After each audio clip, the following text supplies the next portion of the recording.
गौरी पुत्र गणेश भगवान की जय। श्री लक्ष्मी नारायण भगवान की जय। श्री उमापति शंकर भगवान की जय। बृहस्पति देव की जय। प्रिय भक्तजनों, आज हम इस वीडियो में बृहस्पतिवार की व्रत कथा सुनेंगे। बृहस्पतिवार व्रत को करने से मन की इच्छाएं पूरी होती हैं और बृहस्पति महाराज प्रसन्न होते हैं तथा धन, पुत्र, विद्या और मनवांछित फलों की प्राप्ति होती है।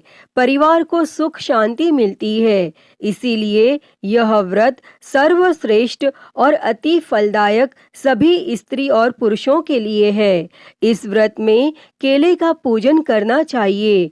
कथा और पूजन के समय तन, मन, क्रम, वचन से शुद्ध होकर जो इच्छा हो बृहस्पति देव की प्रार्थना करनी चाहिए और उनकी इच्छाओं को बृहस्पति देव अवश्य पूर्ण करते हैं, ऐसा मन में दृढ़ विश्वास रखना चाहिए। तो भक्तजनों, आइए अब सुनते हैं बृहस्पतिवार की व्रत कथा। तो आप सभी भक्तजन बड़ी ही श्रद्धा, ध्यान पूर्वक और प्रसन्न चित्त मन से इस कथा को सुनिए। तो सभी प्रेम से बोलिए श्री लक्ष्मी नारायण भगवान की जय।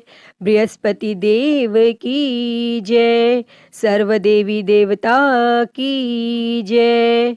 भारतवर्ष में एक राजा राज्य करता था। वह बड़ा प्रतापी और दानी था। वह नित्य गरीबों और ब्राह्मणों की सहायता करता था, लेकिन यह बात उसकी रानी को अच्छी नहीं लगती थी। वह ना ही गरीबों को दान देती और ना ही भगवान का पूजन करती थी और राजा को भी दान देने से मना किया करती थी। एक दिन राजा शिकार खेलने वन को गए हुए थे तो रानी महल में अकेली थी। उसी समय बृहस्पति देव साधु वेश में राजा के महल में भिक्षा के लिए गए और भिक्षा मांगी। तब रानी ने भिक्षा देने से इनकार किया और कहा, हे साधु महाराज, मैं तो दान पुण्य से तंग आ गई हूँ। मेरा पति सारा धन लुटाता रहता है। मेरी इच्छा है कि हमारा धन नष्ट हो जाए, फिर न रहेगा बांस,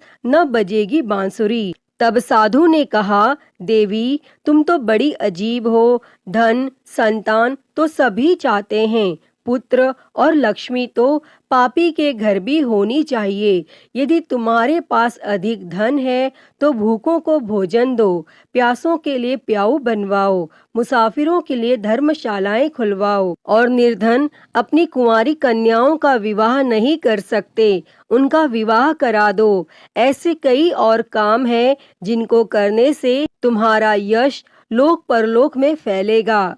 परंतु रानी पर उपदेश का कोई प्रभाव न पड़ा। वह बोली, महाराज, आप मुझे कुछ न समझाएं। मैं ऐसा धन नहीं चाहती जो हर जगह बांटती फिरूं। तब साधु ने उत्तर दिया, यदि तुम्हारी ऐसी इच्छा है तो तथास्तु। तुम ऐसा करना कि बृहस्पतिवार को घर लीप कर पीली मिट्टी से अपना सिर धोकर स्नान करना, भट्टी चढ़ाकर कपड़े धोना। ऐसा करने से आपका सारा धन नष्ट हो जाएगा। और इतना कहकर वह साधु महाराज वहां से आलोप हो गए। तब साधु के अनुसार कही बातों को पूरा करते हुए रानी को केवल 3 बृहस्पतिवार ही बीते थे कि उसकी समस्त धन संपत्ति नष्ट हो गई और भोजन के लिए राजा का परिवार तरसने लगा।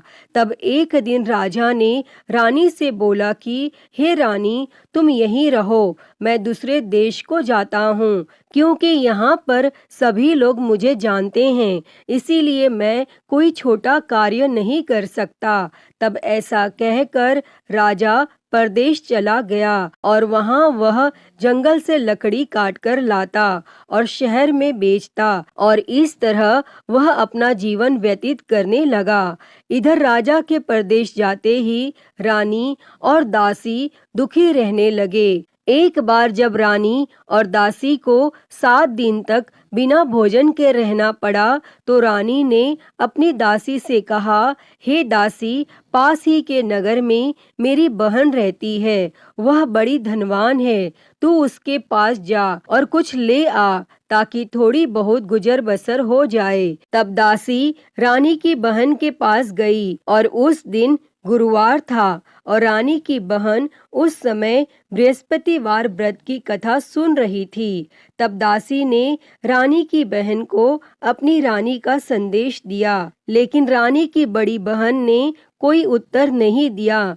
और जब दासी को रानी की बहन से कोई उत्तर नहीं मिला तो वह बहुत दुखी हुई और उसे क्रोध भी आया और दासी ने वापस आकर रानी को सारी बात बता दी। तब सुनकर रानी ने अपने भाग्य को कोसा और उधर रानी की बहन ने सोचा कि मेरी बहन की दासी आई थी, परंतु मैं उससे नहीं बोली और इससे वह बहुत दुखी हुई होगी। और वह कथा सुनकर और पूजन समाप्त करके अपनी बहन के घर आई और कहने लगी, मैं बृहस्पतिवार का व्रत कर रही थी, तुम्हारी दासी मेरे घर आई थी, परंतु जब तक कथा होती है तब तक न तो उठते हैं और न ही बोलते हैं, इसीलिए मैं नहीं बोली। कहो दासी क्यों गई थी? तब रानी बोली, बहन तुमसे क्या छिपाऊं, हमारे घर में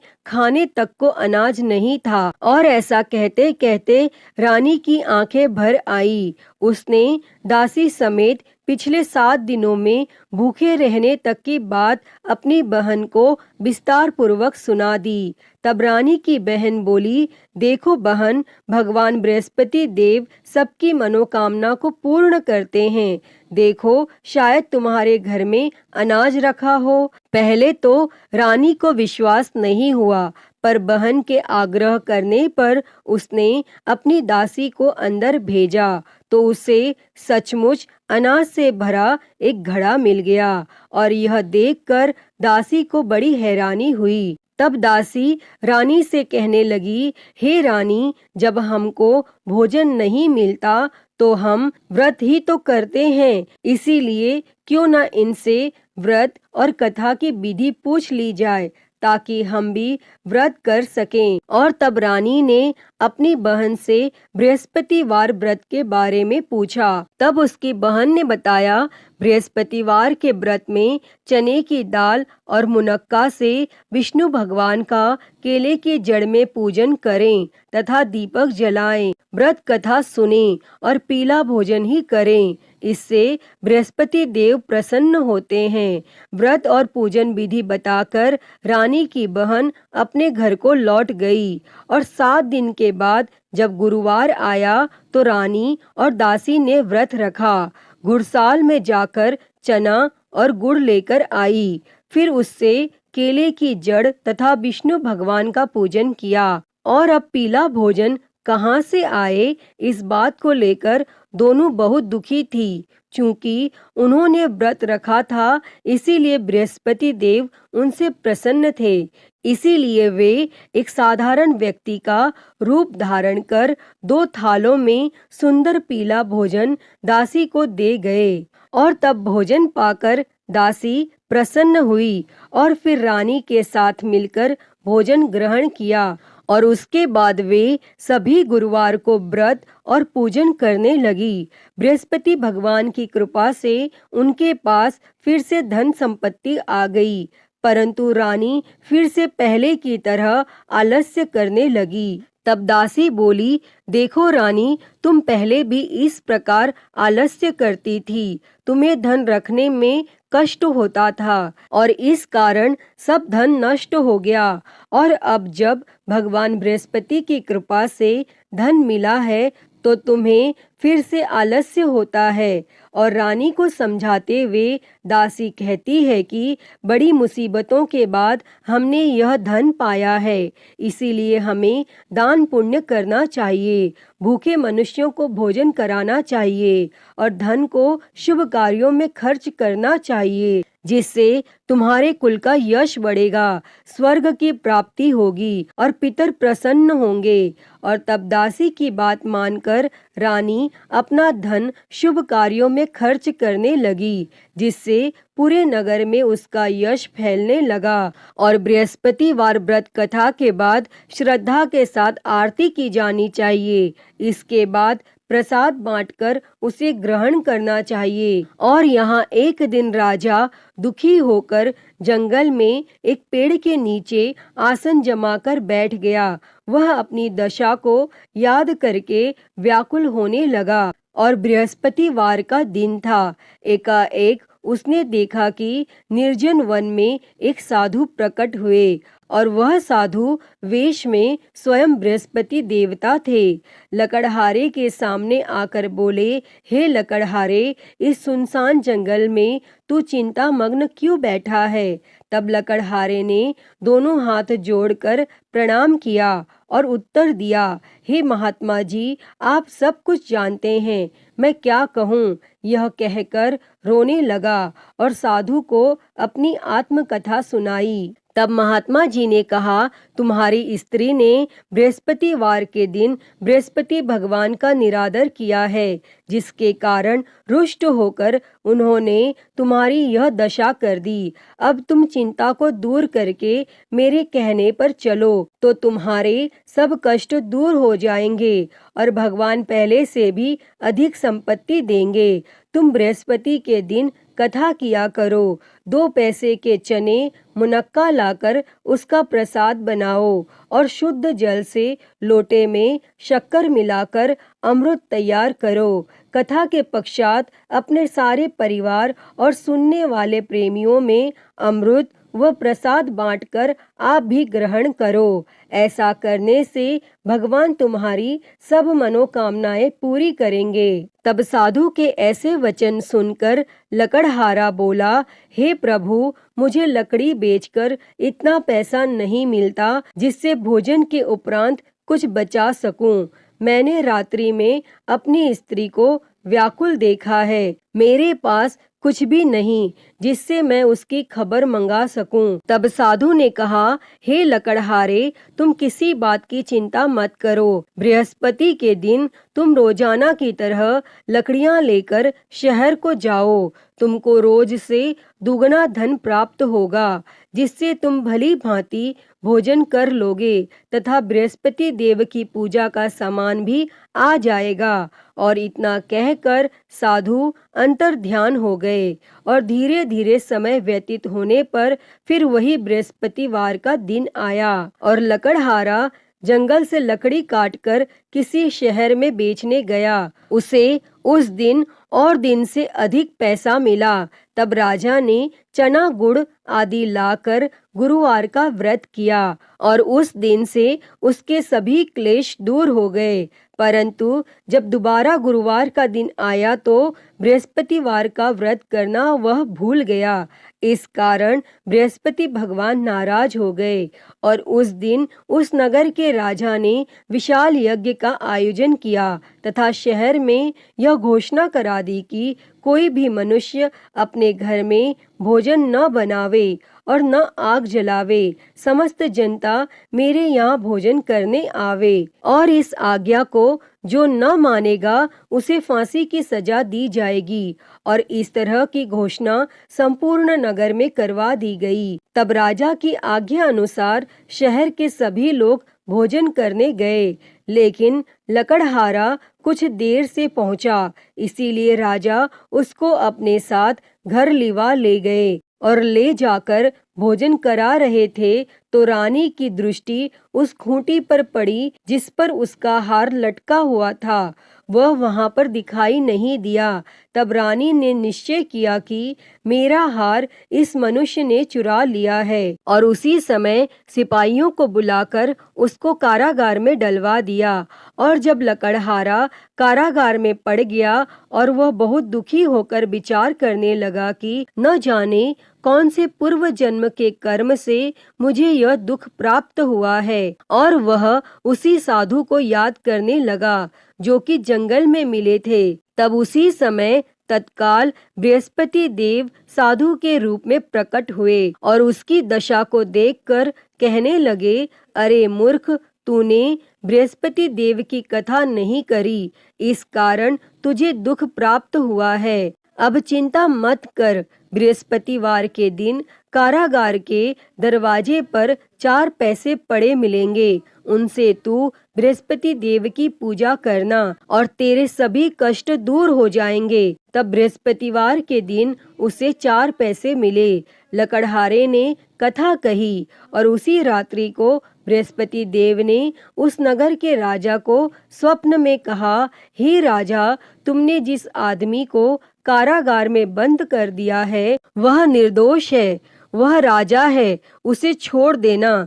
और रानी का हार उसी खूंटी पर लटका है। अगर तू ऐसा नहीं करेगा तो मैं तेरे राज्य को नष्ट कर दूंगा। और इस तरह रात्रि के स्वप्न को देखकर राजा प्रातः काल उठा और खूंटी पर हार देखकर लकड़हारे को बुलाकर क्षमा मांगी तथा लकड़हारे को योग्य सुंदर वस्त्र आभूषण देकर विदा कर दिया। और बृहस्पति देव की आज्ञा के अनुसार लकड़हारा अपने नगर को चल दिया। और जब राजा अपने नगर के निकट पहुंचा तो उसे बड़ा आश्चर्य हुआ। नगर में पहले से अधिक बाग, तालाब, कुएं तथा बहुत सी धर्मशाला, मंदिर आदि बन गई हैं। तब राजा ने पूछा, यह किसका बाग और धर्मशाला है? तब नगर के सब लोग कहने लगे, यह सब रानी और बांदी के हैं। तो राजा को आश्चर्य हुआ और गुस्सा भी आया। और जब रानी ने यह खबर सुनी कि राजा आ रहे हैं तो रानी ने बांदी से कहा कि हे दासी, देख राजा हमको कितनी बुरी हालत में छोड़ गए थे और हमारी ऐसी हालत देखकर वह लौट न जाए, इसीलिए तू दरवाजे पर खड़ी हो जा।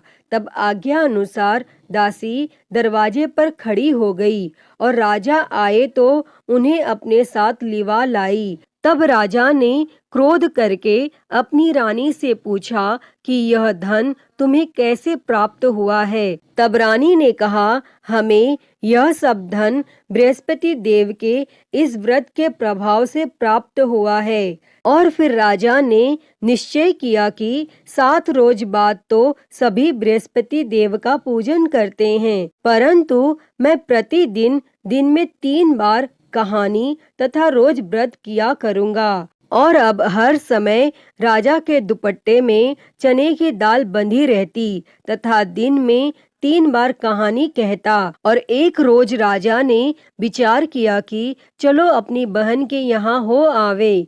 इस तरह निश्चय कर राजा घोड़े पर सवार हो अपनी बहन के यहाँ को चलने गया।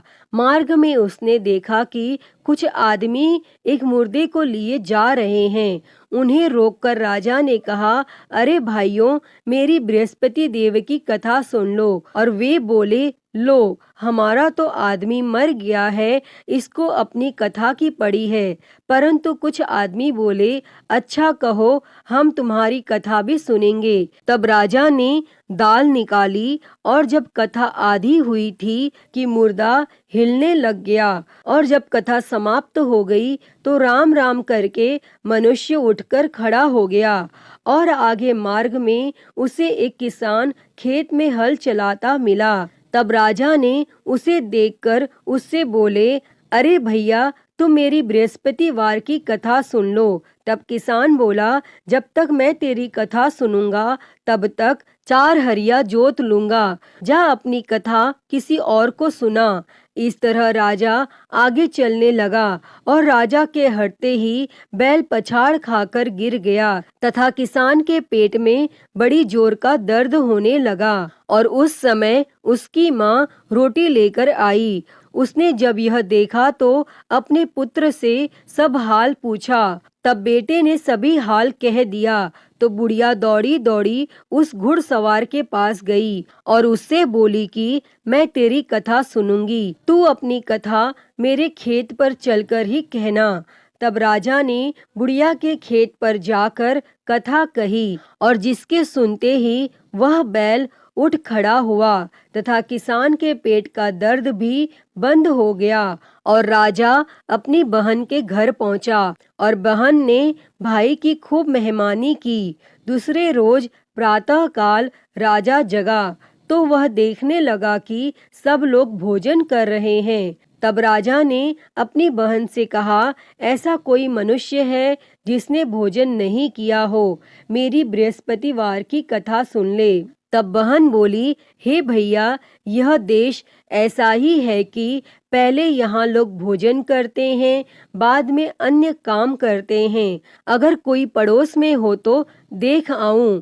और वह ऐसा कहकर देखने चली गई, परंतु उसे कोई ऐसा व्यक्ति नहीं मिला जिसने भोजन न किया हो। अतः वह एक कुम्हार के घर गई जिसका लड़का बीमार था। उसे मालूम हुआ कि उनके यहाँ 3 रोज से किसी ने भोजन नहीं किया है।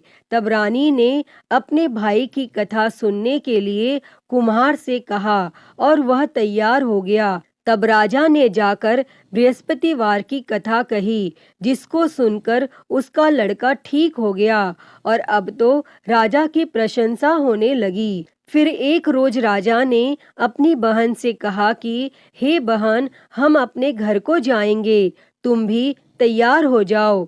राजा की बहन ने अपनी सास से कहा। सास ने कहा, हाँ चली जा, परंतु अपने लड़कों को मत ले जाना, क्योंकि तेरे भाई की कोई औलाद नहीं है। और बहन ने अपने भैया से कहा, हे भैया, मैं तो चलूंगी, पर कोई बालक नहीं जाएगा। तब राजा बोला, जब कोई बालक नहीं चलेगा तब तुम भी क्या करोगी? और बड़े दुखी मन से राजा अपने नगर को लौट आया। और राजा ने अपनी रानी से कहा, हम निर्वंशी है, हमारा मुंह देखने का धर्म नहीं है। और फिर कुछ भोजन आदि भी नहीं किया। तब रानी बोली, हे प्रभु, बृहस्पति देव ने हमें सब कुछ दिया है, वह हमें औलाद अवश्य देंगे। और उसी रात को बृहस्पति देव ने राजा से स्वप्न में कहा, हे राजा, उठ, सभी सोच त्याग दे, तेरी रानी गर्भ से है। तब राजा को यह बात सुनकर बड़ी खुशी हुई और 9वें महीने में उसके गर्भ से एक सुंदर पुत्र पैदा हुआ। तब राजा बोला, हे रानी, स्त्री बिना भोजन के रह सकती है, पर बिना कहे नहीं रह सकती। जब मेरी बहन आवे तुम उससे कुछ कहना मत।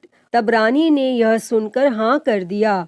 और जब राजा की बहन ने यह शुभ समाचार सुना तो वह बहुत खुश हुई और बधाई लेकर अपने भाई के यहाँ आई। तभी रानी ने कहा, घोड़ा चढ़कर तो नहीं आई, गधा चढ़ी आई। तब राजा की बहन बोली, भाभी, मैं इस प्रकार न कहती तो तुम्हें औलाद कैसे मिलती। प्रिय भक्तजनों, बृहस्पति देव ऐसे ही हैं, जैसी जिसके मन में कामनाएं हैं सभी को पूर्ण करते हैं। जो सद्भावना पूर्वक बृहस्पतिवार का व्रत करता है एवं कथा पढ़ता है अथवा सुनता है, दूसरों को सुनाता है, बृहस्पति देव उसकी सभी मनोकामना पूर्ण करते हैं। जैसी सच्ची भावना से रानी और राजा ने उनकी कथा का गुणगान किया तो उनकी सभी इच्छाएं बृहस्पति देव जी ने पूर्ण की थीं। अतः हे बृहस्पति देव जी, जैसी कृपा आपने राजा और रानी पर की, वैसी ही कृपा इस कथा को कहते, सुनते और हुंकारा भरते सभी पर करना। तो सभी प्रेम से बोलिए, बृहस्पति देव की जय, श्री लक्ष्मी नारायण भगवान की जय। प्रिय भक्तजनों, तो मैं उम्मीद करती हूँ कि आपको आज की ये कथा पसंद आई होगी। और अगर वीडियो अच्छी लगी हो तो इसे लाइक करें, ज़्यादा से ज़्यादा शेयर करें और कमेंट बॉक्स में बृहस्पति देव जी की जय लिखना ना भूलें। और महाकाल भक्ति ज्ञान चैनल को सब्सक्राइब कर नोटिफिकेशन बेल को ज़रूर ऑन कर लें। हर हर महादेव। धन्यवाद।